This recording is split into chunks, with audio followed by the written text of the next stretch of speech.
السلام عليكم ورحمة الله.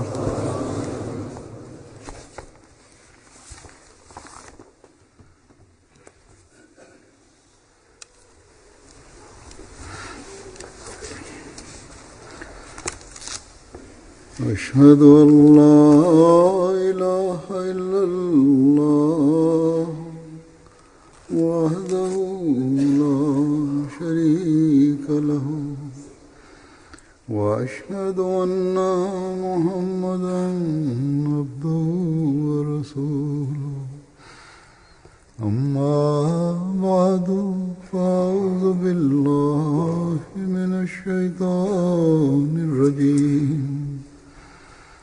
بسم الله الرحمن الرحيم الحمد لله رب العالمين الرحمن الرحيم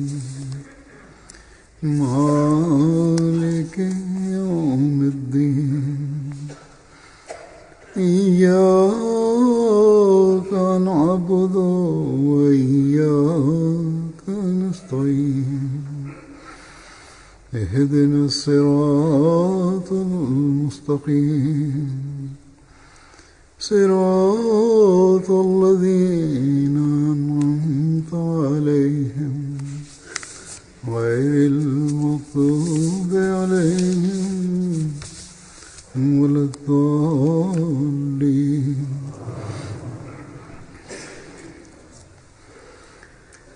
गुज़श्ता खुतबे में इस बात का जिक्र हुआ था. കഴിഞ്ഞ ഖുതുബയിൽ ഈ കാര്യത്തെക്കുറിച്ചാണ് പറഞ്ഞത്. അള്ളാഹു പറയുന്നു, ദുആ സ്വീകാര്യതയ്ക്കായി അള്ളാഹുവിൽ പരിപൂർണമായ ഈമാനും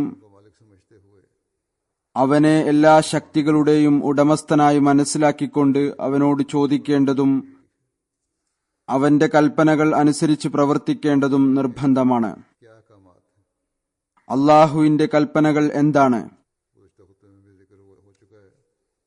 കഴിഞ്ഞ ഖുതുബയിലും പറഞ്ഞു കഴിഞ്ഞിട്ടുണ്ട്. ഇതിനായി അള്ളാഹു നമുക്ക് വിശുദ്ധ ഖുർആൻ പോലുള്ള മഹത്തായ ഗ്രന്ഥം നൽകിയിട്ടുണ്ട്. അതിൽ അള്ളാഹുവിന്റെ എല്ലാ കൽപ്പനകളും എല്ലാവിധത്തിലുള്ള വിധിവിലക്കുകളും ഉണ്ട്. അള്ളാഹു ഫൽയസ്തജീബൂലി എന്ന് പറഞ്ഞപ്പോൾ എന്റെ ദാസന്മാർ എന്റെ കൽപ്പനകൾ സ്വീകരിക്കണം. ആ കൽപ്പനകൾ വിശുദ്ധ ഖുർആനിലുണ്ട്, അത് സ്വീകരിക്കണം. അതിന്റെ ഫലമായി അള്ളാഹു ദുആയും സ്വീകരിക്കും, നേർമാർഗവും പ്രാപിക്കും. അള്ളാഹു പറയുന്നു, അവസാന ഫലം എന്തായിരിക്കും? ലഅല്ലഹും യർഷുദൂൻ, അവർ ദാസന്മാർ നേർമാർഗം പ്രാപിക്കുന്നതിനു വേണ്ടിയാണിത്. ഈ നേർമാർഗത്തിന്റെ ഫലമായി എന്റെ സാമീപ്യത്തിന്റെ ദൃശ്യം കാണാൻ സാധിക്കും. അവർ നേരായ മാർഗത്തിൽ ചരിക്കുന്നവരായിരിക്കണം. അവർക്ക് മാർഗദർശനം ഉണ്ടാകണം. നന്മയിൽ ചരിക്കുന്നവരായിരിക്കണം. തിന്മകളിൽ നിന്ന് രക്ഷപ്പെടുന്നവരായിരിക്കണം. തങ്ങളുടെ സൃഷ്ടിപ്പിന്റെ ഉദ്ദേശം പൂർത്തിയാക്കുന്നവരുമായിരിക്കണം. ഉന്നതമായ സ്വഭാവ ഗുണത്തിൽ ചരിച്ചുകൊണ്ട് പരസ്പരമുള്ള കടമകളും നിറവേറ്റുന്നവരായിരിക്കണം. ഈ കാര്യങ്ങളുടെ ആവശ്യം കേവലം റമദാനിൽ മാത്രമാണോ? ഏതൊന്നിന്റെ കൂടെയാണോ ഇതിനെ പ്രത്യേകം പരാമർശിച്ചിരിക്കുന്നത്? അഥവാ നാം റമദാനിൽ അല്ലാഹുവിന്റെ കൽപ്പനകൾ അനുസരിച്ച് പ്രവർത്തിച്ചാൽ മാത്രം സ്ഥിരമായ നേർമാർഗം സിദ്ധിച്ചവരായി തീരുമോ? കേവലം റമദാനിൽ മാത്രം പ്രവർത്തിച്ചു. റമദാൻ ഈ കാര്യങ്ങൾക്കായി പ്രത്യേകിച്ച് ഓർമ്മപ്പെടുത്തുന്നതിനു വേണ്ടിയാണ് വന്നിരിക്കുന്നത്. ഈ ശിക്ഷണത്തിന്റെയും കഠിന പരിശ്രമത്തിന്റെയും മാസത്തിൽ നാം തർബീയത്ത് കരസ്ഥമാക്കി കഠിന പരിശ്രമം നടത്തി, അല്ലെങ്കിൽ കഠിന പരിശ്രമത്തിനുള്ള ശ്രമം നടത്തി, പരസ്പരം കണ്ടുകൊണ്ട് അള്ളാഹുവിന്റെ സാമീപ്യം കരസ്ഥമാക്കുന്നതിനുള്ള മാർഗം അന്വേഷിക്കണം. നമ്മളിൽ ചിലർ മെച്ചപ്പെട്ട രീതിയിൽ പ്രവർത്തിക്കുന്നവരാണ്, ഉന്നതമായ ഇബാദത്തുകൾ ചെയ്യുന്നവരാണ്, ഉന്നത സ്വഭാവ ഗുണങ്ങൾ ഉള്ളവരാണ്. എല്ലാവരും ഒരുമിക്കുന്നു. അങ്ങനെ പരസ്പരം ഒരുമിച്ച് കാണാൻ ഈ ദിവസങ്ങളിൽ അവസരം ലഭിക്കുന്നു. അത് മുഖേന സ്വന്തം അവസ്ഥയിലും ശ്രദ്ധയുണ്ടാകുന്നു. സാമൂഹികമായ നിലയിലും വ്യക്തിഗത തലത്തിലും അള്ളാഹുവിന്റെ കൽപ്പനകൾ അനുസരിച്ചുകൊണ്ട് പ്രവർത്തിച്ചുകൊണ്ട് നാം അവന് സമീപസ്ഥരായിത്തീരണം. തങ്ങളുടെ ദുആയുടെ സ്വീകാര്യതയുടെ നിലവാരം സ്വായത്തമാക്കാൻ പരിശ്രമിക്കുന്നവരായിത്തീരണം. അങ്ങനെ നാം സ്ഥിരമായ ദൈവസാമീപ്യം കരസ്ഥമാക്കി തങ്ങളുടെ ഈ ലോകവും പരലോകവും മനോഹരമാക്കി തീർക്കുന്നവരാകുന്നതിനു വേണ്ടി. വിശുദ്ധ ഖുർആനിൽ അനേകം കൽപ്പനകളുണ്ട്. അതിൽ ചിലത് ചെയ്യാനും ചിലത് ചെയ്യാതിരിക്കാനും അള്ളാഹു നമുക്ക് കൽപ്പനകൾ നൽകിയിട്ടുണ്ട്. അത് നാം ഇടയ്ക്കിടയ്ക്ക് അയവിറക്കിക്കൊണ്ടിരിക്കേണ്ടതാണ്, സ്മരിച്ചുകൊണ്ടിരിക്കേണ്ടതാണ്. ഇപ്പോൾ ഞാൻ ചില കൽപ്പനകൾ എടുത്തിട്ടുണ്ട്. ഏറ്റവും അടിസ്ഥാനപരമായ കൽപ്പന, അത് നാം എല്ലായ്പ്പോഴും നമ്മുടെ മുന്നിൽ വെക്കേണ്ടതാണ്. അത് മനുഷ്യന്റെ സൃഷ്ടിപ്പിന്റെ ലക്ഷ്യവും ആണ്. അത് അള്ളാഹുവിനെ ആരാധിക്കുക എന്നതാണ്. ഏതുപോലെ അള്ളാഹു പറയുന്നു, വമാ ഖലഖ്തുൽ ജിന്ന വൽ ഇൻസ ഇല്ലാ ലിയഅ്ബുദൂൻ. ഹസ്രത്ത് മസീഹ് മൗഊദ് അലൈഹിസ്സലാത്തു വസ്സലാം ഇതിന് നൽകിയിരിക്കുന്ന തർജ്ജമ ഇപ്രകാരമാണ്: ഞാൻ ജിന്നിനെയും ഇൻസിനെയും സൃഷ്ടിക്കാനുള്ള കാരണം അവർ എന്നെ ആരാധിക്കുന്നതിനു വേണ്ടിയാണ്. ഈ വിഷയം ഞാൻ പല പ്രാവശ്യം വിവരിച്ചിട്ടുണ്ട്. കൂടെ കൂടെ ഈ കാര്യത്തിലേക്ക് ശ്രദ്ധ ക്ഷണിച്ചുകൊണ്ടിരുന്നു. എന്നാൽ നമ്മളിൽ ഒരുപാട് പേർ ഏതാനും ദിവസം ഇതോർക്കുകയും പിന്നീട് മറക്കുകയും ചെയ്യുന്നു. ഏതുവരെ എന്നാൽ എനിക്കും അറിയാം, ഞാൻ കണ്ടിട്ടുണ്ട് ചില വഖഫ് സിന്ദഗികൾ എന്നല്ല ദീനീ അറിവും കരസ്ഥമാക്കിയവർ വൈജ്ഞാനികപരമായി ഇതിന്റെ പ്രാധാന്യം അറിയുന്നവരുമാണ്. അവരും ഈ കാര്യത്തിലേക്ക് എത്രത്തോളം ശ്രദ്ധിക്കേണ്ടതുണ്ടോ അത്രത്തോളം ശ്രദ്ധിക്കാറില്ല. അതുപോലെ ജമാഅത്തി ഭാരവാഹികളുണ്ട്. മീറ്റിംഗുകളിൽ തങ്ങളുടെ വൈജ്ഞാനികമായ കഴിവ് പ്രകടിപ്പിക്കാൻ ശ്രമിക്കുന്നു.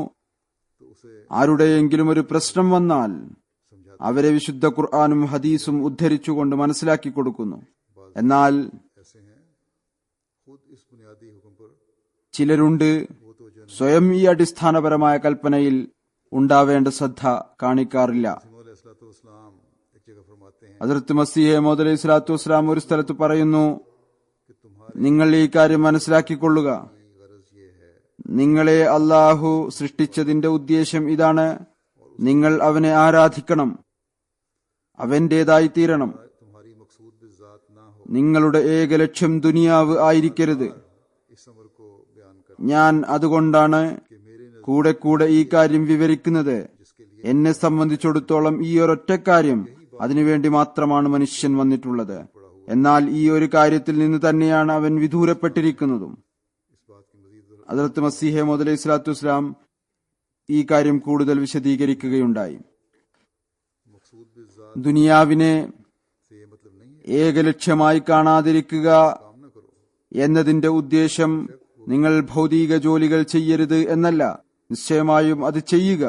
എന്നാൽ ഇബാദത്തിന്റെ ഉത്തരവാദിത്വം എന്നല്ല, സൃഷ്ടിപ്പിന്റെ ലക്ഷ്യം, അതിനായിരിക്കണം നിങ്ങളുടെ പ്രഥമ പരിഗണന.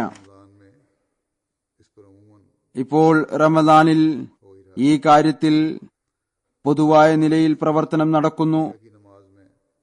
പാശ്ചാത്യ രാജ്യങ്ങളിൽ രാത്രി ഇശാ നമസ്കാരവും വളരെ വൈകിയാണ് നടക്കുന്നത്.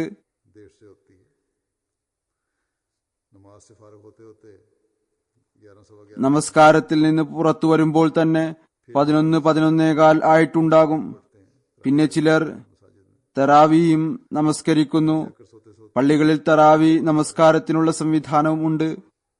വീട്ടിൽ പോയി ഉറങ്ങുമ്പോഴേക്കും 12-12:30 ആയിട്ടുണ്ടാകും. പിന്നീട് 2-2:30 മണിക്ക് ഇടയത്താഴം കഴിക്കുന്നതിനായി എഴുന്നേൽക്കണം. കുറച്ച് നഫലും അനുഷ്ഠിക്കണം. പള്ളികളിൽ നമസ്കരിക്കുന്നതിനും വരും. അതുകൊണ്ട് ഈ കാര്യം തെളിയിക്കുന്നത് അഥവാ ഉദ്ദേശം ഉണ്ട് എങ്കിൽ കേവലം വൈജ്ഞാനികമായ പ്രാധാന്യം അറിയുകയല്ല, മറിച്ച് കർമ്മപരമായ പരിശ്രമവും ഉണ്ട് എങ്കിൽ ഇബാദത്തിന്റെ ഏറ്റവും ഉന്നതമായ സ്ഥാനമായ നമസ്കാരത്തിൽ അലസത കാണിക്കാതിരിക്കാൻ സാധിക്കും. എന്നല്ല, പരിശ്രമിച്ചുകൊണ്ട് അതിനായി എത്താൻ സാധിക്കും.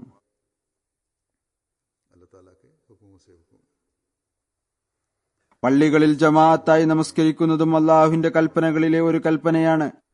ഈ റമദാനിൽ വാഖ്ഫെ സിന്ദഗികൾ അവർക്ക് പ്രതിജ്ഞയുണ്ട്. ഞങ്ങൾ ദീനിന് ദുനിയാവിനേക്കാൾ പ്രാധാന്യം നൽകുന്നവരായിരിക്കുന്നവരിൽ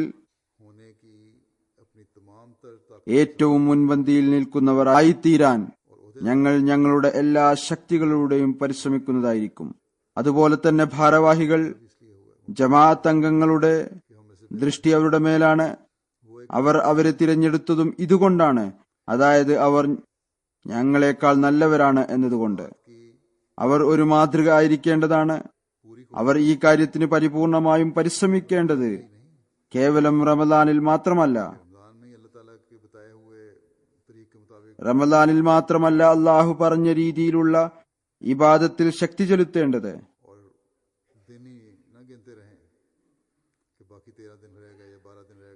ദിവസം എണ്ണിക്കൊണ്ടിരിക്കുകയല്ല ചെയ്യേണ്ടത്. ബാക്കി 13 ദിവസമുണ്ട്, 12 ദിവസമുണ്ട് എന്നിങ്ങനെ. എന്നിട്ട് നാം നമ്മുടെ പഴയ രീതിയിൽ, റൂട്ടീനിൽ തിരിച്ചുവരും. അങ്ങനെയല്ല വേണ്ടത്. മറിച്ച് ഈ റമദാനിലെ തർബീയത്തും കഠിന പരിശ്രമവും നമ്മളിൽ ഇബാദത്തിലേക്കുള്ള ശ്രദ്ധയിൽ ഉണ്ടാക്കിയിരിക്കുന്ന മെച്ചം, അത് നാം ഇനി നമ്മുടെ ജീവിതത്തിന്റെ സ്ഥായിയായ ഭാഗമാക്കി മാറ്റിയെടുക്കണം. നമ്മുടെ മാതൃക സ്ഥാപിക്കണം. ഏതുപോലെ ഞാൻ ഹദ്റത്ത് മസീഹ് മൗഊദ് അലൈഹി സ്വലാത്തു വസ്സലാമിന്റെ ഉദ്ധരണിയും കേൾപ്പിക്കുകയുണ്ടായി. അതിൽ അവിടുന്ന് വളരെ വേദനയോടുകൂടി ഈ കാര്യത്തിലേക്ക് ശ്രദ്ധ ക്ഷണിക്കുകയുണ്ടായി. പറയുന്നു, ഞാൻ വീണ്ടും വീണ്ടും നിങ്ങളുടെ ശ്രദ്ധയെ ഇതിലേക്ക് ക്ഷണിക്കുന്നു. ഇതുമായി ബന്ധപ്പെട്ട് ഞാൻ അങ്ങയുടെ ഏതാനും ഉദ്ധരണികൾ കൂടി കേൾപ്പിക്കുന്നതാണ്. കൂടുതൽ വിശദീകരണം ഇതിൽ നിന്ന് വ്യക്തമാകും. ഹദ്റത്ത് മസീഹ് മൗഊദ് അലൈഹി സ്വലാത്തു വസ്സലാം പറയുന്നു, അള്ളാഹുവിന്റെ ഉദ്ദേശം മനുഷ്യ സൃഷ്ടിപ്പ് കൊണ്ട് കേവലം ആരാധന മാത്രമാണ് എങ്കിൽ മറ്റേതെങ്കിലും കാര്യത്തെ പ്രധാന ലക്ഷ്യമായി മനസ്സിലാക്കുക എന്നത് വിശ്വാസിയുടെ പ്രൗഢിയല്ല. നഫ്സിനോടുള്ള കടമകൾ അനുവദനീയമാണ്, എന്നാൽ നഫ്സിനു വേണ്ടിയുള്ള അമിതത്വം അനുവദനീയമല്ല. നഫ്സിനോടുള്ള കടമയും അനുവദനീയമാകാനുള്ള കാരണം അത് ഉപയോഗശൂന്യമായി പോകാതിരിക്കുന്നതിനു വേണ്ടിയാണ്. നിങ്ങളും ഈ കഴിവുകളെ ഇതിനായി പ്രയോഗത്തിൽ കൊണ്ടുവരിക.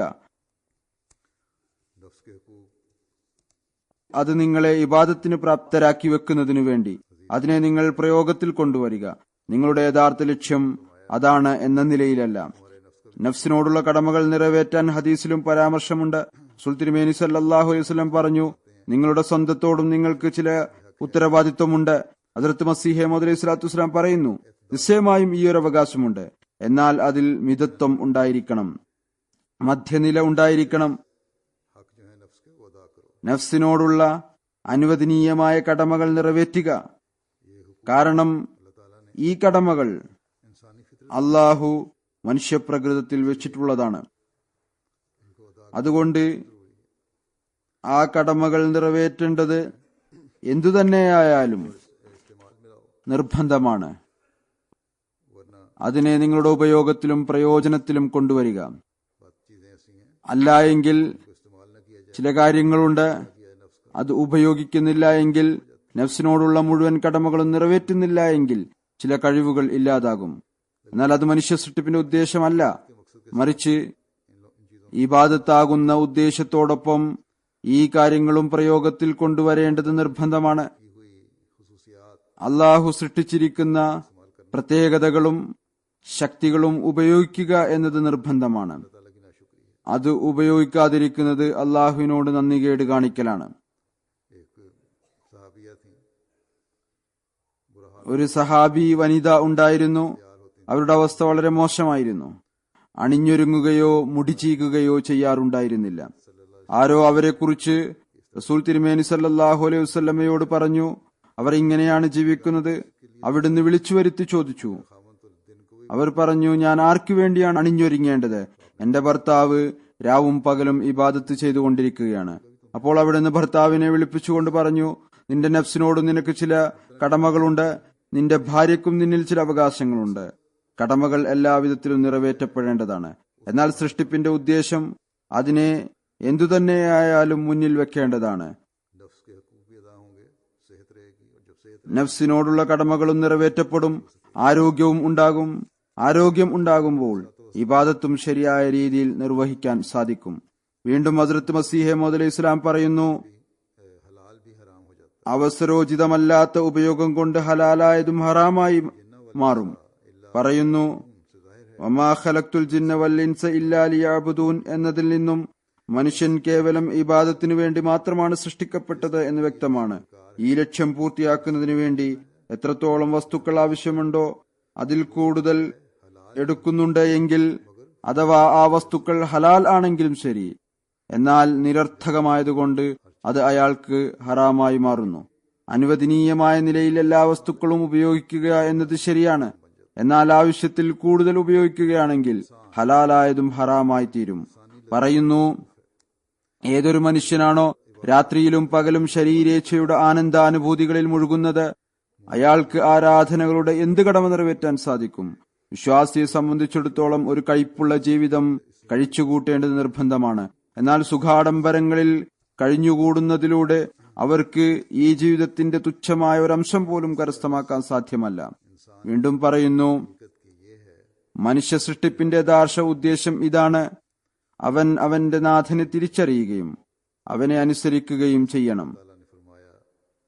ഏതുപോലെ അള്ളാഹു പറയുന്നു, മാ ഖലഖ്തുൽ ജിന്ന വൽ ഇൻസ ഇല്ലാ ലിയഅ്ബുദൂൻ, ഞാൻ ജിന്നിനെയും ഇൻസിനെയും സൃഷ്ടിക്കാനുള്ള കാരണം അവർ എന്നെ ആരാധിക്കുന്നതിന് വേണ്ടിയാണ്. എന്നാൽ ഖേദകരമെന്ന് പറയട്ടെ, ലോകത്ത് വരുന്ന ഭൂരിഭാഗം ആളുകളും പ്രായപൂർത്തിയായതിനു ശേഷം തങ്ങളുടെ നിർബന്ധ കടമകൾ മനസ്സിലാക്കുന്നതിന് പകരം തങ്ങളുടെ ജീവിതത്തിന്റെ ഉദ്ദേശ ലക്ഷ്യങ്ങൾ മുന്നിൽ വെക്കുന്നതിന് പകരം അവർ അള്ളാഹുവിനെ ഉപേക്ഷിച്ചുകൊണ്ട് ഭൗതികതയിലേക്ക് ചായുന്നു. ലോകത്തിലെ സമ്പത്തിന്റെയും അഭിമാനത്തിന്റെയും ഇത്രമാത്രം ആഗ്രഹമുള്ളവരായി മാറുന്നു. അള്ളാഹുവിന്റെ ഭാഗം അല്പം മാത്രമായി അവശേഷിക്കുന്നു. ഒരുപാട് ആളുകളുടെ ഹൃദയത്തിൽ അത് ഉണ്ടാവുക തന്നെയില്ല. അവർ ദുനിയാവിൽ ലയിച്ചവരും അതിൽ വിലയം പ്രാപിച്ചവരുമായി മാറുന്നു. ദൈവം എന്ന ഒന്നുണ്ട് എന്ന അറിവ് പോലും അവർക്കുണ്ടാവുകയില്ല. എന്നാൽ ആത്മാവിനെ പിടിക്കുന്നവർ വന്ന് ജീവൻ എടുക്കുമ്പോഴായിരിക്കും അറിവുണ്ടാവുക. ലോകത്തിലെ പ്രശ്നങ്ങളിൽ നിന്ന്, ലോകത്തിലെ പ്രവർത്തികളിൽ നിന്ന് മരണത്തിന്റെ സമയം വരുമ്പോഴായിരിക്കും പുറത്തു വരിക. എന്നല്ല, ഭൗതികരായ ആളുകളിൽ ഭൂരിഭാഗത്തിന്റെയും അവസ്ഥ ഇപ്രകാരമാണ്. മരണസമയത്തു പോലും അവർക്ക് ഭൗതിക ധനവും മറ്റും സംരക്ഷിക്കുന്നതിനെ കുറിച്ചുള്ള ചിന്തയായിരിക്കും ഉണ്ടാവുക. ഒരു വിശ്വാസിയുടെ അവസ്ഥ ഇതായിരിക്കുകയില്ല. മരണസമയത്തു പോലും ലോകം എങ്ങനെ നോക്കണം എന്ന ചിന്തയല്ല ഉണ്ടാവുക. എന്നാൽ യഥാർത്ഥത്തിൽ അത്തരക്കാർ ഒരുപാട് പേരുണ്ട്. വിശ്വസിച്ചിട്ടും ഈ ലക്ഷ്യത്തെ മറന്നുകൊണ്ട് ജീവിതത്തിന്റെ ലക്ഷ്യമാണ് ഇത്, ഭൗതിക ലക്ഷ്യങ്ങളുടെ അന്വേഷണത്തിൽ കൂടുതൽ വ്യാകുല ചിത്തരായിരിക്കും. നമ്മളിൽ ഓരോരുത്തരും ഈ വ്യാകുലതയ്ക്ക് ഏറ്റവും പ്രാധാന്യം നൽകേണ്ടതായിട്ടുണ്ട്. നാം നമ്മുടെ ജീവിതത്തിന്റെ ലക്ഷ്യം പൂർത്തിയാക്കുന്നവരായി തീരണം. ഈ റമദാനു ശേഷവും നമ്മുടെ ശ്രദ്ധ അള്ളാഹുവിന്റെ ഇബാദത്തിലേക്കുണ്ടാവണം. ഇതിനായി പള്ളികൾ ജനനിബിഡമാക്കാനുള്ള കൽപ്പന അത് നാം നമ്മുടെ മുമ്പിൽ വെക്കണം. ഹദ്റത്ത് മസീഹ് മൗഊദ് അലൈഹി സ്വലാത്തു വസ്സലാം ഒരു സ്ഥലത്ത് പറഞ്ഞിട്ടുണ്ട്, മനുഷ്യന്റെ ഹൃദയത്തിൽ അള്ളാഹുവിന്റെ സാമീപ്യം കരസ്ഥമാക്കാനുള്ള ഒരു വേദന ഉണ്ടായിരിക്കണം.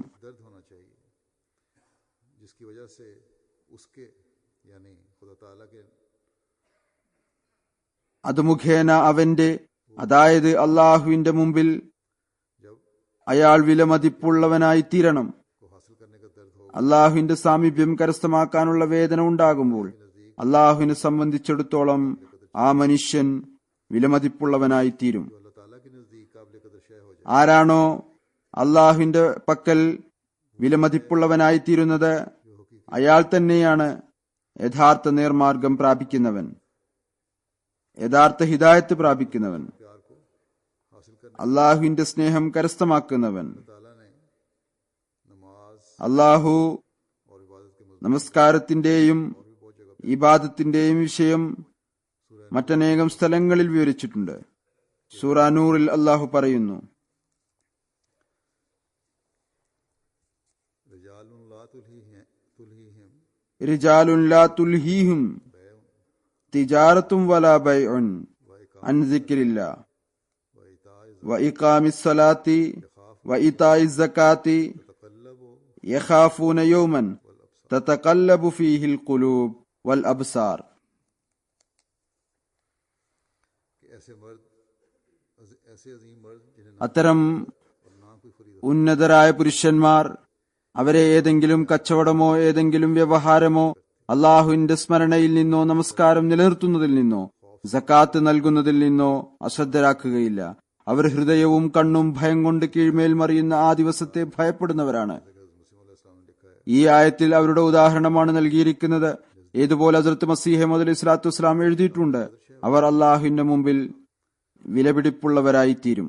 और ये एजाज सबसे बढ़कर हजरत ഈ ബഹുമതി ഏറ്റവും കൂടുതലായി റസൂൽ തിരുമേനി സല്ലല്ലാഹു അലൈഹി വസല്ലമയുടെ സഹാബാക്കൾക്കാണ് ലഭിച്ചത്. അവർ അള്ളാഹുവിന് പ്രിയപ്പെട്ടവരായി തീർന്നു. തന്റെ സഹാബാക്കളെ കുറിച്ച് റസൂൽ തിരുമേനി സല്ലല്ലാഹു അലൈഹി വസല്ലം നമ്മോട് പറഞ്ഞു, അവർ നിങ്ങൾക്കായി വഴി കാണിച്ചു തരുന്നവരാണ്, നിങ്ങൾ അവർക്ക് പിന്നാലെ നടക്കുക. ഹസ്രത്ത് അഖ്ദസ് മസീഹ് മൗഊദ് അലൈഹി സ്വലാത്തു വസ്സലാം ഈ ആയത്ത് വിശദീകരിച്ചുകൊണ്ട് പറയുന്നു, ഒരാളെ കുറിച്ചുള്ള സ്മരണ തദ്കിറത്തുൽ ഔലിയായിൽ ഉണ്ട്. ₹1000 के लेन देन कर ഒരാൾ ആയിരക്കണക്കിന് രൂപയുടെ കച്ചവടം നടത്തുന്നതിൽ മുഴുകിയിരിക്കുകയായിരുന്നു. അള്ളാഹുവിന്റെ ഒരു വലി അയാളെ കണ്ടു. എന്നിട്ട് കശ്ഫിന്റെ ദൃഷ്ടി അയാളിൽ പതിപ്പിച്ചു. അപ്പോൾ അദ്ദേഹത്തിന് അറിയാൻ കഴിഞ്ഞു, അയാളുടെ ഹൃദയം ഇത്രയധികം ക്രയവിക്രയം നടത്തുമ്പോഴും बज़ाहिर कारोबार में കച്ചവടം നടത്തിക്കൊണ്ടിരിക്കുമ്പോഴും പണം വന്നുകൊണ്ടിരിക്കുന്നു, സാധനങ്ങൾ നൽകിക്കൊണ്ടിരിക്കുന്നു. പ്രത്യക്ഷത്തിൽ അയാൾ കച്ചവടത്തിൽ മുഴുകിയിരിക്കുകയാണ്. ഇത്രയധികം ക്രയവിക്രയവും പണവും ഉണ്ടായിട്ടും അള്ളാഹുവിൽ നിന്ന് ഒരു നിമിഷം പോലും അശ്രദ്ധമല്ല. लेकिन अल्लाह ताला കൂടെ കച്ചവടവും നടക്കുന്നുണ്ട്, എന്നാൽ അള്ളാഹുവിനെ കുറിച്ച് അശ്രദ്ധനല്ല. അവിടുന്ന് പറഞ്ഞു, അത്തരം ആളുകളെ കുറിച്ചാണ് അള്ളാഹു പറഞ്ഞിരിക്കുന്നത്, ലാ തുൽഹീഹിം തിജാറത്തും വല ബൈഉൻ അൻ ദിക്രില്ലാ. ഒരു കച്ചവടവും ക്രയവിക്രയവും അവരെ അശ്രദ്ധരാക്കുകയില്ല. മനുഷ്യന്റെ ശ്രേഷ്ഠതയും ഇതാണ്, ഭൗതിക വ്യവഹാരങ്ങളിലും മുഴുകുക, അള്ളാഹുവിനെ മറക്കാതിരിക്കുകയും ചെയ്യുക. വേണ്ട സമയത്ത് ഭാരം വഹിക്കാതെ ഇരിക്കുകയും ഭാരം ഇല്ലാത്തപ്പോൾ വേഗതയിൽ നടക്കുകയും ചെയ്യുന്ന കോവർ കഴുതയെ കൊണ്ട് എന്ത് പ്രയോജനമാണുള്ളത്? അത് പ്രശംസയ്ക്ക് യോഗ്യമല്ല. കുതിരയുടെ ഒരു വംശമാണ് കോവർ കഴുത എന്ന് പറയുന്നത്.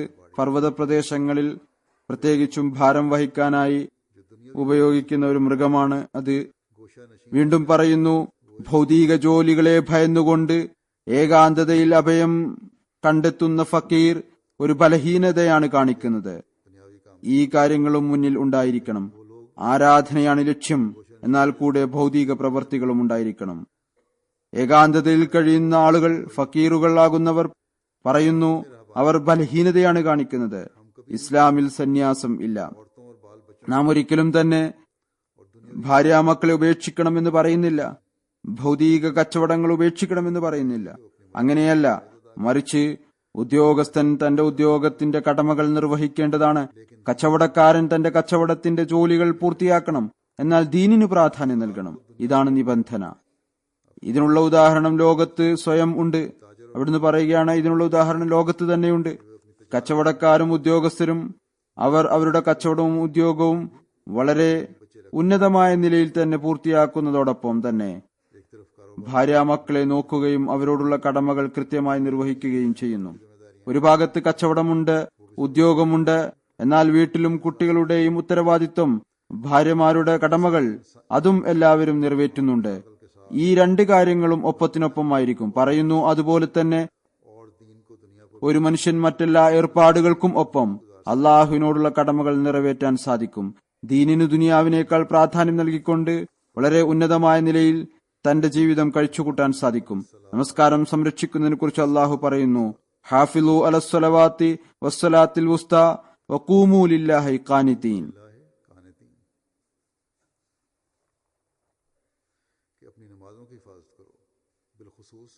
നിങ്ങളുടെ നമസ്കാരങ്ങളെ നിങ്ങൾ സംരക്ഷിക്കുക, പ്രത്യേകിച്ച് കേന്ദ്ര നമസ്കാരത്തെ. അള്ളാഹുവിന്റെ സമക്ഷത്തിൽ അനുസരണം പുലർത്തിക്കൊണ്ട് എഴുന്നേറ്റ് നിൽക്കുക.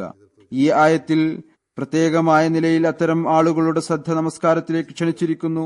ആർക്കാണോ ഏതെങ്കിലും ഒരു നമസ്കാരം ഏതെങ്കിലും വിധത്തിൽ ഒരു ഭാരമായി തോന്നുന്നത്, അഥവാ ഫജർ നമസ്കാരം രാത്രി ദീർഘനേരം ഉറക്കമൊഴിക്കുന്നതുകൊണ്ടും അലസത കൊണ്ടും അതിൽ പങ്കെടുക്കാൻ പ്രയാസമാണ് എങ്കിൽ, സമയത്ത് നമസ്കരിക്കാൻ പ്രയാസമാണ് എങ്കിൽ, അത്തരം വ്യക്തിക്ക് അതാണ് സ്വലാത്തുൽ വുസ്ത. കച്ചവടക്കാരനായ ഒരാൾക്ക് ളുഹ്ർ അസ്ർ നമസ്കാരം അനുഷ്ഠിക്കൽ പ്രയാസകരമാണ് എങ്കിൽ അത് അയാൾക്ക് സ്വലാത്തുൽ വുസ്തയാണ്. ഹാഫിലു എന്നതിന്റെ അർത്ഥം ഏതെങ്കിലും ഒരു വസ്തു പാഴായി പോകാതിരിക്കുന്നതിനുള്ള സംരക്ഷണത്തിനാണ് പറയുന്നത്. ഒരു വിശ്വാസിയുടെ അനുസരണം അയാൾ ഈ നമസ്കാരങ്ങൾ സമയത്ത് അനുഷ്ഠിക്കുന്നവനായി തീരുമ്പോഴായിരിക്കും പൂർത്തിയാവുക. അതിനോടുള്ള കടമകൾ നിറവേറ്റിക്കൊണ്ട് നമസ്കരിക്കുന്നവരായി മാറണം. പെട്ടെന്ന് വന്ന് കുത്തിമറിഞ്ഞു പോവുകയല്ല വേണ്ടത്. വിശുദ്ധ ഖുർആനിലെ മറ്റൊരു കൽപ്പന, അള്ളാഹു പ്രതിജ്ഞകൾ പൂർത്തിയാക്കുന്നതും അത് പിൻപറ്റുന്നതുമായിട്ടുള്ളതാണ്. ഇതിൽ അള്ളാഹുവിനോട് ചെയ്ത പ്രതിജ്ഞകളുമുണ്ട്, സൃഷ്ടികളോട് ചെയ്ത പ്രതിജ്ഞകളും ഉണ്ട്. അള്ളാഹുവിനോടുള്ള പ്രതിജ്ഞ അള്ളാഹുവിന്റെ ദീനിനെ കുറിച്ചുള്ള പ്രതിജ്ഞയാണ്. മുസ്ലിങ്ങളായിക്കൊണ്ട് നമ്മൾ അഹമ്മദികൾ ഹദ്റത്ത് മസീഹ് മൗഊദ് അലൈഹി സ്വലാത്തു വസ്സലാമിന്റെ ബൈഅത്തിൽ വന്നതിന്റെ പ്രതിജ്ഞയുണ്ട്. ദീനിനെ ദുനിയാവിനേക്കാൾ മുന്തിക്കുമെന്ന പ്രതിജ്ഞയും നാം ചെയ്തിട്ടുണ്ട്. ഇസ്ലാമിക അധ്യാപനങ്ങൾ അനുസരിച്ച് പ്രവർത്തിക്കുന്നതിനെ കുറിച്ച് നമ്മൾ ചെയ്തിരിക്കുന്ന പ്രതിജ്ഞയും ഉണ്ട്. അള്ളാഹുവിനോടുള്ള കടമകൾ നിറവേറ്റുന്നതിലേക്ക് ശ്രദ്ധ ക്ഷണിക്കുന്ന എല്ലാവിധത്തിലുള്ള പ്രതിജ്ഞകളും ബൈഅത്തിന്റെ നിബന്ധനകളിൽ എല്ലാ കാര്യങ്ങളും ഉൾപ്പെടും. സൃഷ്ടികളോടുള്ള കടമകൾ നിറവേറ്റുന്ന കാര്യത്തിലും ശ്രദ്ധ ക്ഷണിക്കുന്നു. ഇതിലേക്കും നാം ശ്രദ്ധിക്കേണ്ട ആവശ്യമുണ്ട്. അള്ളാഹു പറയുന്നു, വഔഫു ബിഅഹദില്ലാഹി ഇദാ ആഹദ്തും വലാ തൻകുസുൽ ഈമാന ബഅദ തൗകീദിഹാ വലാ തൻകുസുൽ ഐമാന ബഅദ തൗകീദിഹാ വഖദ് ജഅൽതുഹുമുല്ലാഹ അലൈക്കും കഫീല ഇന്നല്ലാഹ യഅലമു മാ തഫ്അലൂൻ. നിങ്ങൾ പ്രതിജ്ഞ ചെയ്യുമ്പോൾ അള്ളാഹുവിനോട് ചെയ്ത പ്രതിജ്ഞകൾ പൂർത്തിയാക്കുക.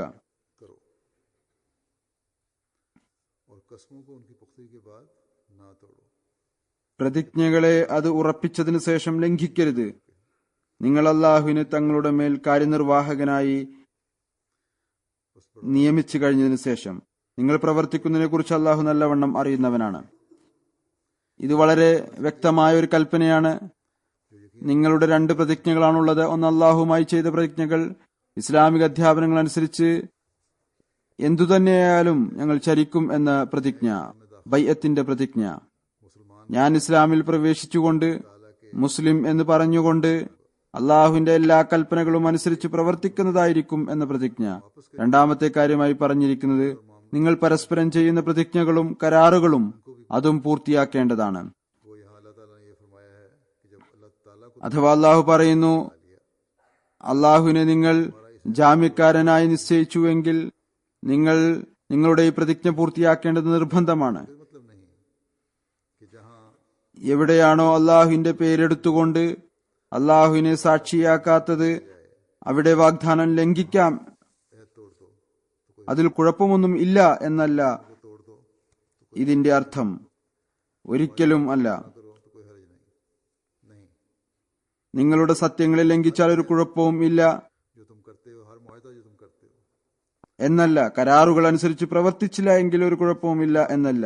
അങ്ങനെയല്ല, മറിച്ച് നിങ്ങൾ ചെയ്യുന്ന എല്ലാ പ്രതിജ്ഞകളും കരാറുകളും ഒന്നാമത്തെ കാര്യം അത് നീതിയുടെയും സത്യത്തിന്റെയും അടിസ്ഥാനത്തിലായിരിക്കണം. അങ്ങനെ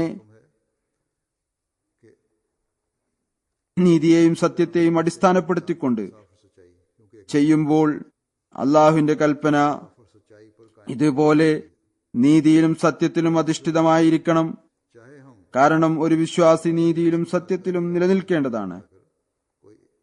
അഥവാ മറ്റു വാക്കുകളിൽ നാം അള്ളാഹുവിന്റെ പേരിൽ സത്യം ചെയ്തുകൊണ്ടോ അവനെ ജാമ്യക്കാരനാക്കിക്കൊണ്ടോ ഏതെങ്കിലും കരാർ ചെയ്യുകയോ ചെയ്യാതിരിക്കുകയോ ചെയ്യട്ടെ, എന്നാൽ അള്ളാഹുവിന്റെ അധ്യാപനമാണ് നിങ്ങൾ നീതിയിലും സത്യത്തിലും അടിയുറച്ചു നിൽക്കുക.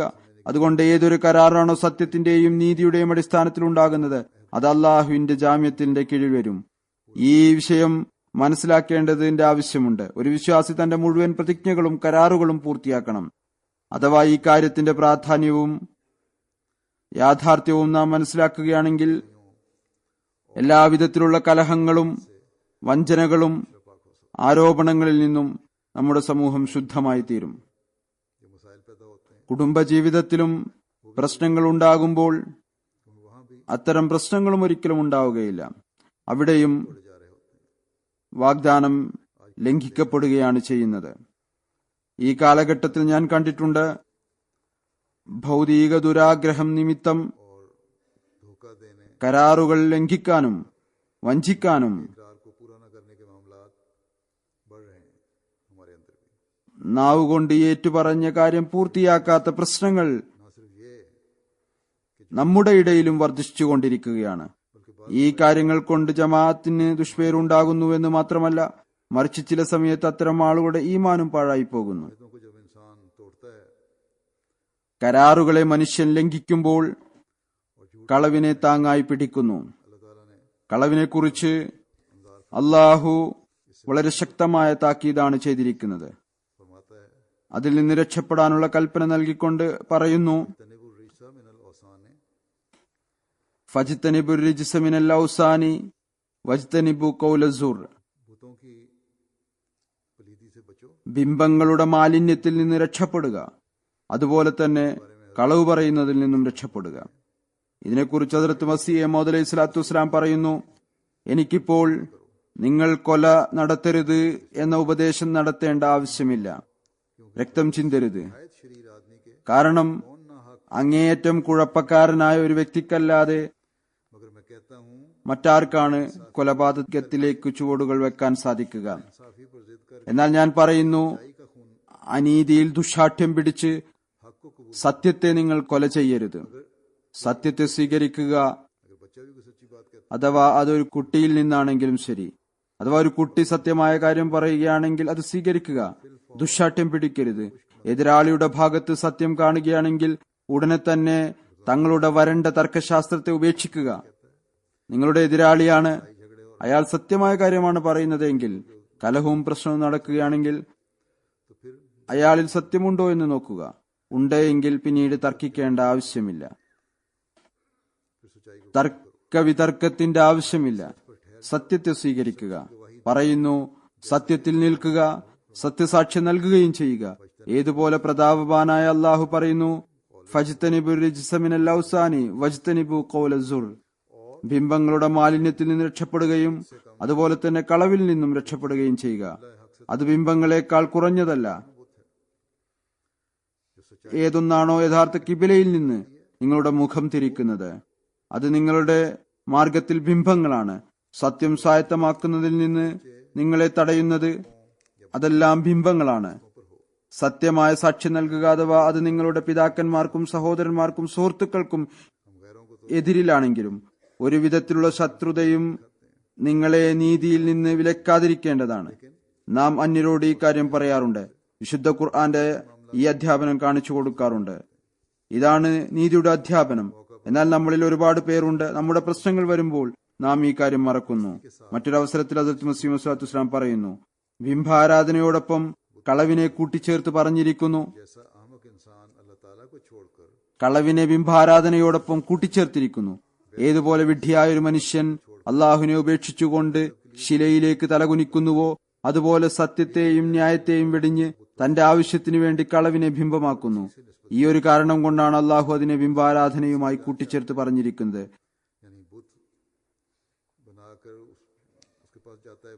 ഇതുമായി ബന്ധപ്പെടുത്തുകയും ചെയ്തു.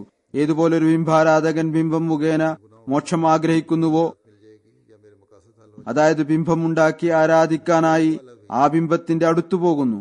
ഞാൻ ഈ ബിംബത്തെ ആരാധിക്കും, ഇതിനോട് ഞാൻ എന്റെ പാപങ്ങളുടെ മാപ്പ് ചോദിക്കുകയാണെങ്കിൽ എനിക്ക് മോക്ഷം ലഭിക്കും, അല്ലെങ്കിൽ എന്റെ ഉദ്ദേശം പരിഹരിക്കപ്പെടും പറയുന്നു. അതുപോലെ തന്നെ കളവ് പറയുന്ന വ്യക്തിയും തന്റെ ഭാഗത്ത് നിന്ന് ഒരു ബിംബം നിർമ്മിക്കുന്നു, എന്നിട്ട് ആ ബിംബം മുഖേന മോക്ഷമുണ്ടാകുമെന്ന് വിചാരിക്കുന്നു. ഞാൻ കളവ് പറയുകയാണെങ്കിൽ എന്റെ പ്രശ്നം പരിഹരിക്കപ്പെടും എന്ന് പറയുന്നു. എത്രമാത്രം മോശമാണ് വന്നു ഭവിച്ചിരിക്കുന്നത്. അഥവാ നിങ്ങൾ എന്തിനാണ് ബിംബാരാധന നടത്തുന്നത് എന്ന് ചോദിച്ചാൽ ഈ മാലിന്യം ഉപേക്ഷിക്കുക എന്ന് പറയുമ്പോൾ ഉടനെ പറയുന്നു എന്തിനുപേക്ഷിക്കണം, ഇതുകൂടാതെ കഴിഞ്ഞു പോകാൻ സാധ്യമല്ല. ഇതിനേക്കാൾ എന്ത് നിർഭാഗ്യാവസ്ഥ ഉണ്ടാകാനാണ്. കളവിനെ നിങ്ങളുടെ അടിസ്ഥാനമായി കരുതുന്നു, എന്നാൽ ഞാൻ നിങ്ങൾക്ക് ദൃഢവിശ്വാസം നൽകുന്നു, അവസാനം സത്യം മാത്രം വിജയിക്കുകയുള്ളൂ. നന്മയും വിജയവും അതിനാണുള്ളത്. നല്ലവണ്ണം ഓർത്തുകൊള്ളുക, കളവ് പോലെ ദുശകുനമായ മറ്റൊരു കാര്യവും ഇല്ല. പൊതുവിൽ ഭൗതികരായവർ പറയുന്നു സത്യം പറയുന്നവർ തടവിലാക്കപ്പെടും. എന്നാൽ ഞാൻ ഇത് എന്തിന് അംഗീകരിക്കണം? എനിക്കെതിൽ 7 കേസുകൾ നടന്നു. അള്ളാഹുവിന്റെ അനുഗ്രഹത്താൽ ഏതെങ്കിലും ഒന്നിൽ പോലും എനിക്ക് ഒരു വാക്ക് പോലും കളവ് എഴുതേണ്ടതായി വന്നിട്ടില്ല. ആരെങ്കിലും പറഞ്ഞു തരിക, ഏതെങ്കിലും ഒന്നിലെങ്കിലും അള്ളാഹു എനിക്ക് പരാജയം നൽകിയിട്ടുണ്ടോ?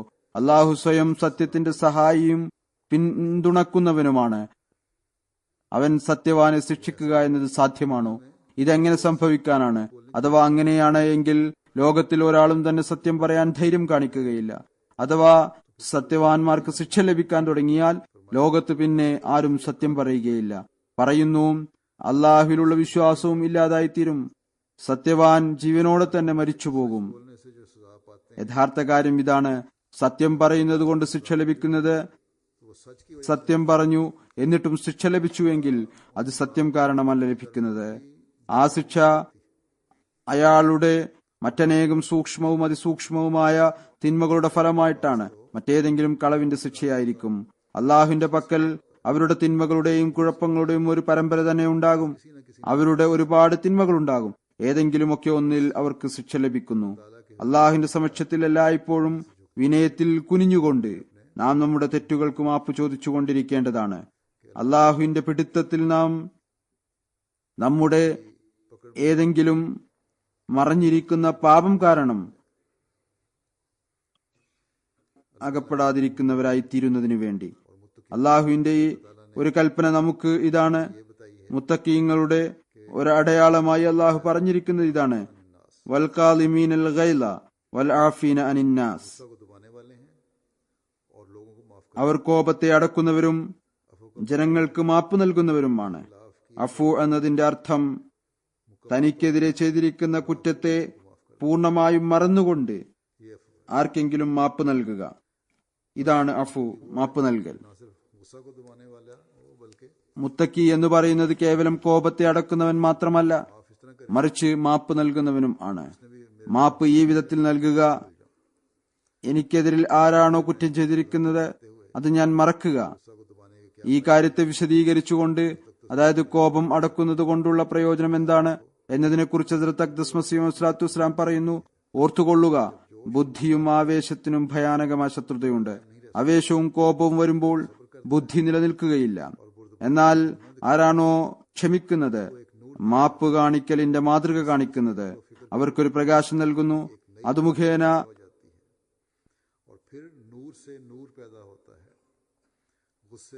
അയാളുടെ ബുദ്ധിയുടെയും ചിന്തയുടെയും ശക്തികളിൽ ഒരു പുതിയ പ്രകാശമുണ്ടാകുന്നു. പിന്നീട് ആ പ്രകാശത്തിൽ നിന്ന് പ്രകാശമുണ്ടാകുന്നു. കോപത്തിന്റെയും ആവേശത്തിന്റെയും അവസ്ഥയിൽ ഹൃദയവും ബുദ്ധിയും ഇരുട്ടിലായിരിക്കും. അതുകൊണ്ട് അന്ധകാരത്തിൽ നിന്ന് അന്ധകാരം ഉണ്ടാകുന്നു. മറ്റൊരു സ്ഥലത്ത് അവിടുന്ന് പറയുന്നു: ഓർത്തുകൊള്ളുക, ഏതൊരാളാണോ കാഠിന്യം കാണിക്കുന്നത്, കോപിക്കുന്നത്, അയാളുടെ നാവിൽ നിന്ന് ദൈവീക ജ്ഞാനത്തിന്റെയും യുക്തിയുടെയും വാക്കുകൾ ഒരിക്കലും പുറപ്പെടുകയില്ല. ആ ഹൃദയം യുക്തിജ്ഞാനം നിഷേധിക്കപ്പെട്ടതായിത്തീരും. ഏതൊരാളാണോ തനിക്കെതിരിൽ ഉള്ളവന്റെ മുന്നിൽ പെട്ടെന്ന് കോപിഷ്ഠനായി സ്വയം നിയന്ത്രണത്തിൽ നിന്ന് പുറത്തു പോകുന്നത്, ചീത്ത വിളിച്ചുകൊണ്ടും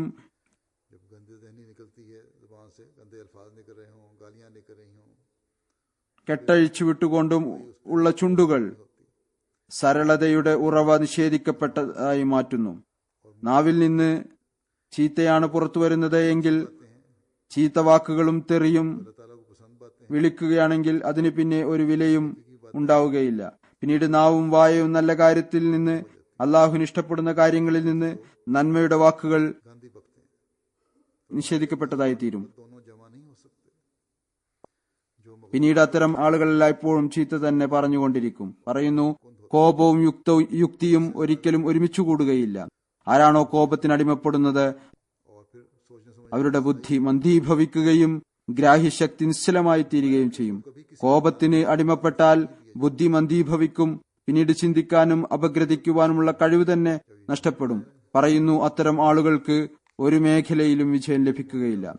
കേവലം കോപം അർദ്ധഭ്രാന്താണ്. അത് ജ്വലിക്കുമ്പോൾ മുഴുവൻ ഭ്രാന്തായി മാറുന്നു. മറ്റൊരവസരത്തിൽ അവിടുന്ന് പറയുന്നു, പുരുഷന്മാർ തങ്ങളുടെ ശക്തിയെ അവസരോചിതവും ഹലാലായ രീതിയിലും ഉപയോഗിക്കേണ്ടതാണ്. ഉദാഹരണമായി, കോപിക്കാനുള്ള ശക്തി അത് മിതത്വത്തിനേക്കാൾ കൂടുതലാകുമ്പോൾ ഭ്രാന്തിന്റെ ആരംഭമായിരിക്കും. ഭ്രാന്തിലും ഇതിലും വളരെ കുറച്ച് വ്യത്യാസം മാത്രമാണുള്ളത്. കോപത്തിലും ഭ്രാന്തിലും മതിഭ്രമത്തിലും വളരെ ചെറിയ വ്യത്യാസം മാത്രമാണുള്ളത്. ഏതൊരാളാണോ വളരെയധികം കോപിക്കുന്നത് അയാളിൽ നിന്ന് ഹിക്മത്തിന്റെ ഉറവ അപഹരിക്കപ്പെടുന്നു എന്നല്ല. അഥവാ ഒരാൾ എതിരിലാണെങ്കിൽ പോലും അയാളോട് പോലും കോപത്തിനടിമപ്പെട്ട് സംസാരിക്കരുത്. അഥവാ ആരെങ്കിലും നിങ്ങളുടെ എതിരിലാണെങ്കിൽ പോലും കോപത്തിനടിമപ്പെട്ട് ദേഷ്യം കൊണ്ട് വിറച്ച് സംസാരിക്കരുത്. മറിച്ച് അത്തരം അവസ്ഥയിലും ഹിക്മത്തോടുകൂടി സംസാരിക്കണം.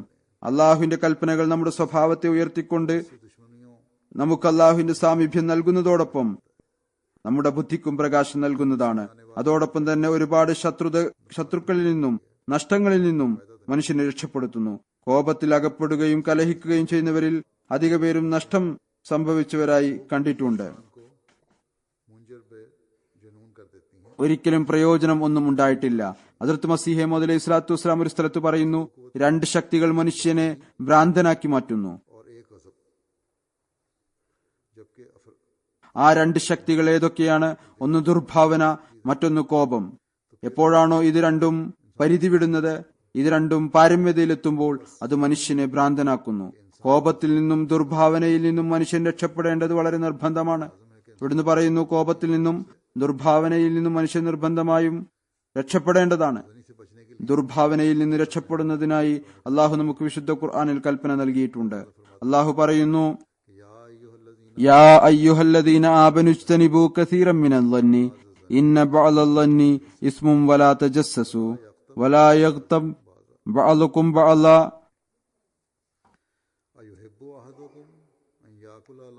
അയ്യുഹിബ്ബു അഹദുകും അൻ യഅകുലു ലഹ്മ അഖീഹി മൈതൻ ഫകരിഹ്തുമൂഹു വത്തഖുല്ലാഹ ഇന്നല്ലാഹ തവ്വാബുർ റഹീം. വിശ്വസിച്ചവരെ, ഊഹങ്ങളിൽ അധികവും നിങ്ങൾ ഒഴിവാക്കുവിൻ. കാരണം ചില ഊഹങ്ങൾ പാപങ്ങളാണ്. നിങ്ങൾ അന്യരുടെ സ്ഥിതികൾ ചുഴിഞ്ഞ് അന്വേഷിക്കരുത്. നിങ്ങളിൽ ചിലർ മറ്റു ചിലരുടെ അഭാവത്തിൽ ദുഷിക്കുകയും അരുത്. നിങ്ങളിൽ ആരെങ്കിലും തന്റെ മരിച്ചു കിടക്കുന്ന സഹോദരന്റെ മാംസം ഭക്ഷിക്കാൻ ഇഷ്ടപ്പെടുമോ? അത് നിങ്ങൾ നല്ലവണ്ണം വെറുക്കുന്നുവല്ലോ. നിങ്ങൾ അള്ളാഹുവിനെ ഭയപ്പെടുക.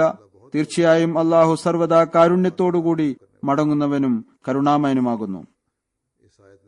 ഈ ആയത്തിൽ ആദ്യമായി അള്ളാഹു രക്ഷപ്പെടാൻ പറഞ്ഞിരിക്കുന്ന കാര്യം ദുർഭാവനയാണ്.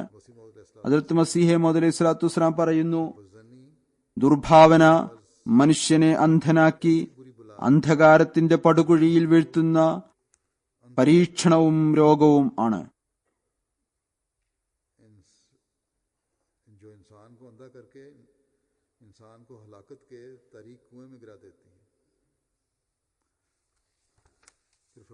വീണ്ടും പറയുന്നു, നല്ലവണ്ണം ഓർത്തുകൊള്ളുക, എല്ലാ തിന്മയും കുഴപ്പങ്ങളും ദുർഭാവനയിൽ നിന്നാണ് ഉടലെടുക്കുന്നത്. അതുകൊണ്ടാണ് അള്ളാഹു അതിനെ വളരെയധികം വിലക്കിയിരിക്കുന്നത്. പറയുന്നു, മനുഷ്യൻ ദുർഭാവനയിൽ നിന്ന് വളരെയധികം രക്ഷപ്പെടണം. അഥവാ ആരെയെങ്കിലും കുറിച്ച് എന്തെങ്കിലും വിധത്തിലുള്ള ദുർഭാവന ഉണ്ടായാൽ തന്നെയും വളരെ കൂടുതലായി ഇസ്തിഗ്ഫാർ ചെയ്യുക. ആരെയെങ്കിലും കുറിച്ച് ദുർഭാവന ഉണ്ടായാൽ അതിന് ഹൃദയത്തിൽ സ്ഥാനം നൽകുന്നതിന് പകരം, അതിനെക്കുറിച്ച് ചിന്തിക്കുന്നതിന് പകരം, അതുകാരണം മറ്റുള്ളവർക്ക് നഷ്ടമുണ്ടാക്കാൻ ശ്രമിക്കുന്നതിന് പകരം വളരെയധികം ഇസ്തിഗ്ഫാർ ചെയ്തുകൊണ്ടിരിക്കേണ്ടതാണ്. ഒരാളെക്കുറിച്ച് ദുർഭാവന ഉണ്ടായ കാരണത്താൽ പറയുന്നു വളരെയധികം ഇസ്തിഗ്ഫാർ ചെയ്യുകയും അള്ളാഹുവിനോട് ദുആ ചെയ്യുകയും ചെയ്യുക. ഈ തിന്മയിൽ നിന്നും ഇതിന്റെ മോശം ഫലത്തിൽ നിന്നും രക്ഷപ്പെടുന്നതിനു വേണ്ടി, ഈ പാപത്തിൽ നിന്നും രക്ഷപ്പെടുകയും ഈ പാപത്തിന്റെ ഫലമായി ഉണ്ടാകുന്ന തെറ്റായ പരിണിത ഫലത്തിൽ നിന്ന് രക്ഷപ്പെടുകയും ചെയ്യുന്നതിനു വേണ്ടി ഏതൊന്നാണോ ഈ ദുർഭാവനയുടെ പിന്നിൽ നിന്ന് വരുന്നത്, ഇതിനെ ഏതെങ്കിലും ഒരു നിസ്സാര കാര്യമായി മനസ്സിലാക്കരുത്. ഇത് വളരെ ഭയാനകമായ ഒരു രോഗമാണ്. അതുപോലെ തന്നെ അള്ളാഹു ഈ ആയത്തിലൂടെ നമ്മെ തടഞ്ഞിരിക്കുന്ന രണ്ടാമത്തെ കാര്യം ചുഴിഞ്ഞന്വേഷിക്കാതിരിക്കുക എന്നതാണ്. ചുഴിഞ്ഞന്വേഷിച്ച് ആരുടെയെങ്കിലും ന്യൂനത പുറത്തു കൊണ്ടുവരിക, അതല്ലെങ്കിൽ ആരെയെങ്കിലും കുറിച്ച് ചുഴിഞ്ഞന്വേഷിക്കുക. ഏതൊരു കാര്യമാണോ ആരും പറയാൻ ആഗ്രഹിക്കാത്തത് അത് തന്റെ അറിവിൽ വരുന്നതിനു വേണ്ടി പരിശ്രമിക്കുക. ഈ കാര്യങ്ങളെല്ലാം തെറ്റാണ്. ഇത് മുഖേനയും തിന്മകൾ ഉണ്ടാകുന്നു. മൂന്നാമത്തെ കൽപ്പന ഇതാണ്: പരദൂഷണം പറയരുത്. പരദൂഷണം പറയുന്നത് ഒരാൾ തന്റെ മരിച്ച സഹോദരന്റെ മാംസം ഭക്ഷിക്കുന്നത് പോലെയാണ്. അതിനെ നിങ്ങൾ വളരെയധികം വെറുക്കുന്നുവല്ലോ. റസൂൽ തിരുമേനി സല്ലല്ലാഹു അലൈഹി വസല്ലമയോട് പരദൂഷണത്തെക്കുറിച്ച് ചോദിച്ചു. അപ്പോൾ അവിടുന്ന് പറഞ്ഞു, ഏതെങ്കിലും ഒരാളെക്കുറിച്ചുള്ള യഥാർത്ഥ കാര്യം അയാളുടെ അഭാവത്തിൽ അഥവാ അയാൾ ഉണ്ടായിരുന്നുവെങ്കിൽ അയാൾക്ക് അനിഷ്ടകരമായ വിധത്തിൽ വിവരിക്കുക. അതാണ് പരദൂഷണം.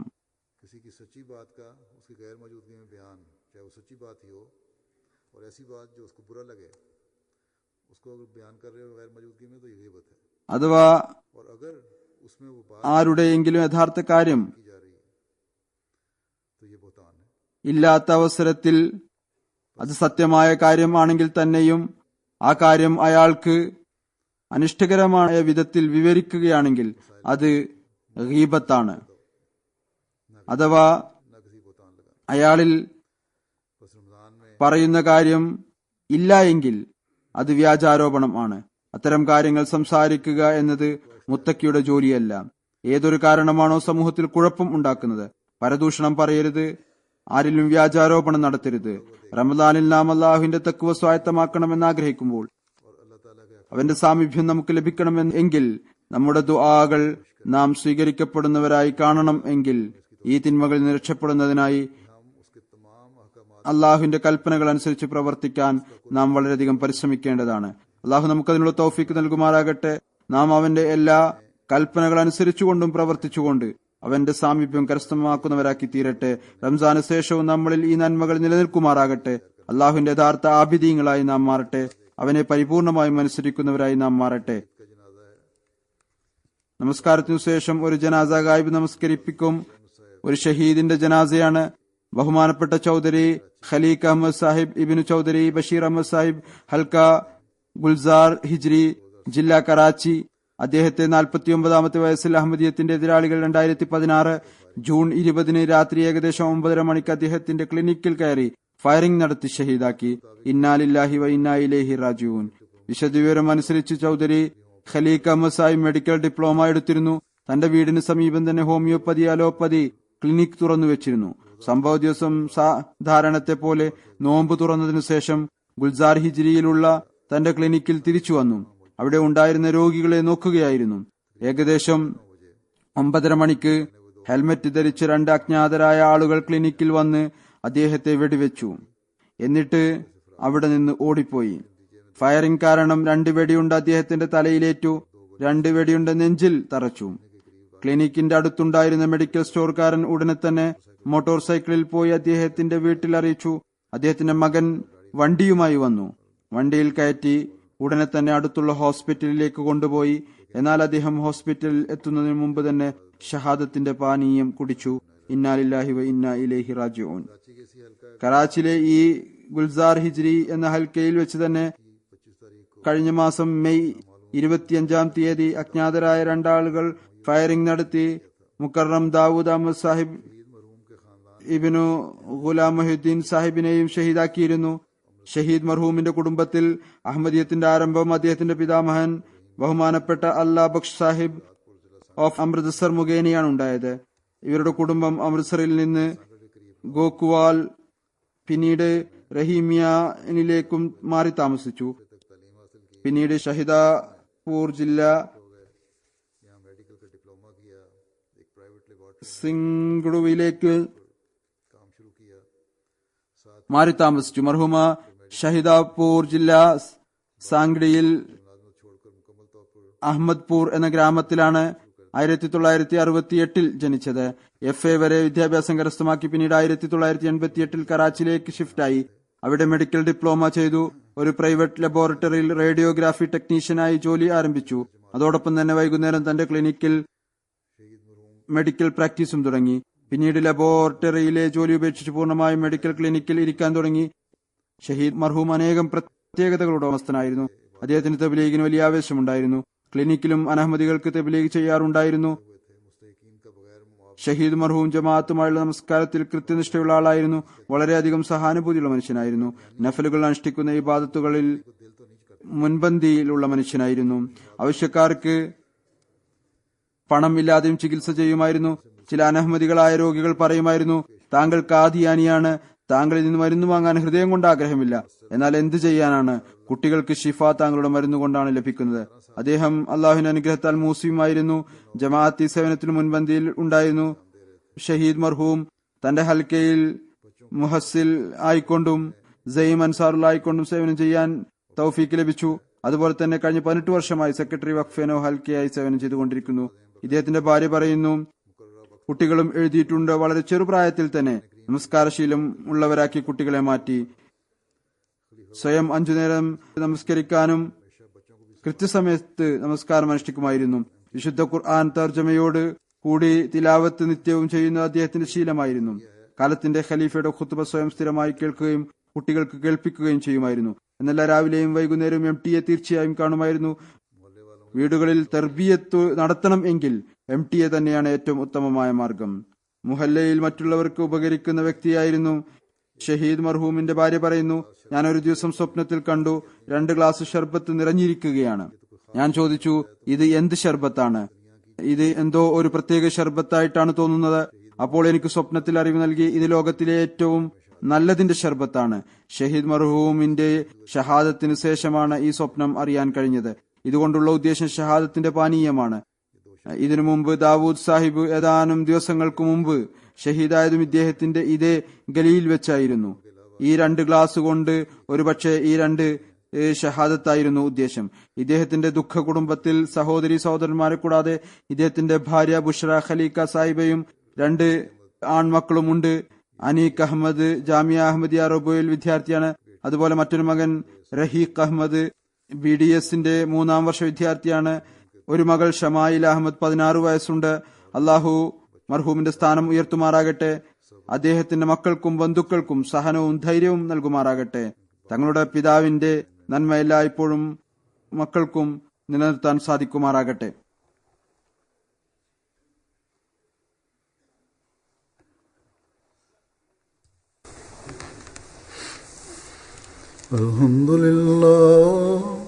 അൽഹംദുലില്ലാഹി നഹ്മദുഹു വനസ്തഈനുഹു വനസ്തഗ്ഫിറുഹു വനുഅ്മിനു ബിഹി വനതവക്കലു അലൈഹി വനഊദു ബില്ലാഹി മിൻ ശുറൂരി അൻഫുസിനാ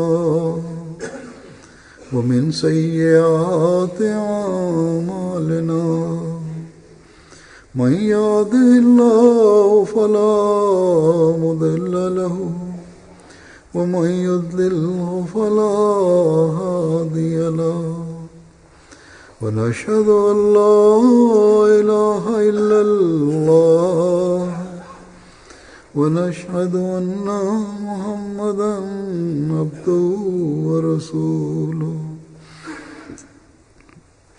عباد الله رحمكم الله إن الله يأمر بالعدل والإحسان وإيتاء ذي القربى وينهى عن الفحشاء والمنكر والبغي يعظكم لعلكم تذكرون اذكروا الله يذكركم وادعوه يستجب لكم ولذكر الله أكبر.